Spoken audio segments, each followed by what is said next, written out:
Hello everybody! Magandang araw. Ngayon ituturuan ko kayo kung paano gumawa ng GCash account gamit ang TIN or TIN ID.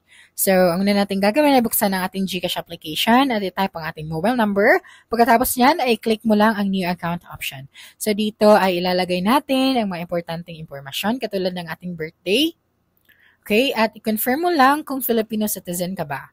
Ngayon dito naman sa register section ay ilalagay lang natin lahat ng personal information. Kasama na niyan ang first name, last name, at iyong middle name. Okay, andito rin ang iyong email address, yung current address, at ang permanent address. So, click mo lang ang next at i-confirm mo lang na tama lahat ng impormasyon na nilagay mo. Dito gagawa ka lang ng 4-digit MPIN. So, yan ang gagamitin nating code para makapasok tayo sa ating GCash account.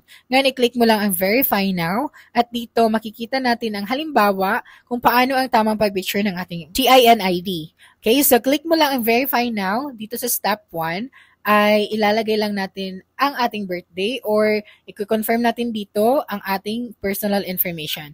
Pag-click mo ng next, dito hahanap ka lang ng TIN ID or i-click mo ang other IDs. Pagkatapos yan ay makikita mo na ang steps kung paano ang tamang pag-picture nito. So, picturean mo lang ang harap at ang likod ng iyong TIN ID. And that's it for this video. If you think this video helps solve your concern, please subscribe, like this video, and leave your comment below. Bye!